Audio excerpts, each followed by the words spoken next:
నీ బుద్ధి మోహమను ఊబి నుండి సర్వదా బయటపడినప్పుడే నీకు ఇహపరలోక సమస్త భోగముల నుండి విరక్తి కలుగును. నీ బుద్ధి పరమాత్మయందు నిశ్చలముగా నిలుచును.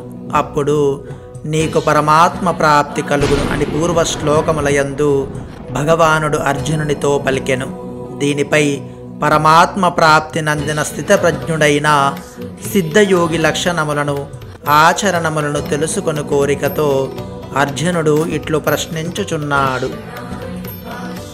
భగవద్గీత 2వ అధ్యాయము సాంఖ్యయోగం.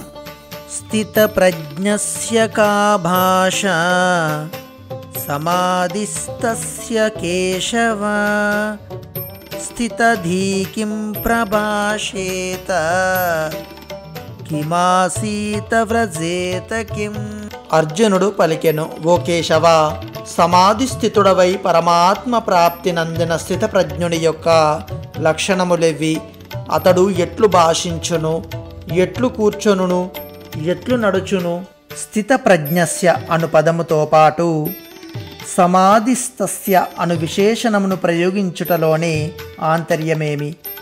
నీ బుద్ధి సమాధి యందు అనగా పరమాత్మయందు నిశ్చలముగా నిలిచియున్నప్పుడు నీకు యోగ సిద్ధి కలుగును అని భగవానుడు పూర్వశ్లోకమున అర్జునునితో పలికియుండెను. దానిని అనుసరించి పరమాత్మ ప్రాప్తి నంది పరమాత్మయందే సదా నిశ్చలమైన స్థిరమైన బుద్ధి కలిగిన అట్టి సిద్ధపురుషుని లక్షణములను అర్జునుడు తెలియగోరెను. ఈ భావమును స్పష్టపరచుటకే స్థితప్రజ్ఞస్య అను సమాన పదముతో పాటు సమాధిస్తస్య అను విశేషణము ప్రయోగింపబడినది.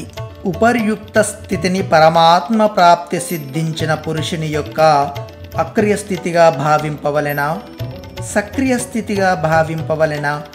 ఈ 2 స్థితులుగాను భావింపవలెను. ఇచ్చట అర్జునుడు రెండింటిని గూర్చి అడిగెను. కిం ప్రభాషేత, కిం వ్రజేత అనునవి సక్రియ స్థితిని, కిమాసీత అనునది అక్రియ స్థితిని తెలుపును. భాష అను శబ్దమునకు అర్థము వాణి అను చెప్పక లక్షణము అని ఎలా చెప్పబడినది?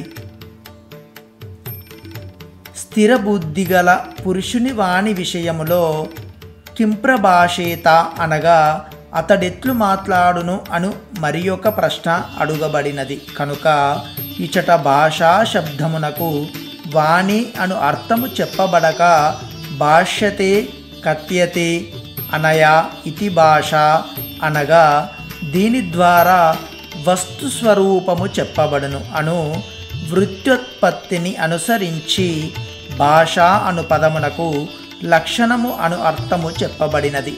ప్రచారములోనున్న భాషననుసరించి పరిభాషా శబ్దమునకు లక్షణము అనియే అర్థము. కావున ఇచట భాష అను పదము ఆ అర్థములోనే ప్రయుక్తమైనది.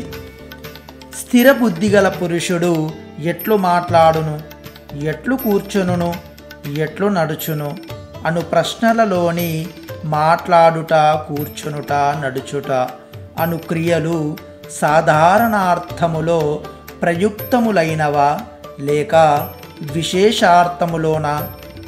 పరమాత్మ ప్రాప్తి నందిన సిద్ధపురుషుని యొక్క విషయములన్నింటి యందును వైశిష్టమే యుండును.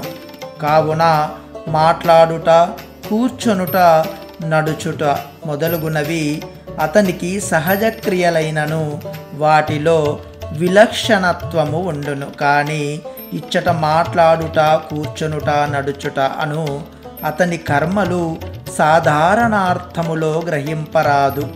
మాట్లాడుట అనగా అతని వచనములు మనస్సులోని ఏ భావములతో భావితమైనవి. కూర్చొనుట అనగా వ్యవహారరహిత కాలమందు అతని స్థితి ఏమి? అట్లే నడుచుట అనగా అతని ఆచరణము ఎట్లున్నవి అను ఈ రీతులలో వాటి అర్థములను గ్రహింపవలెను.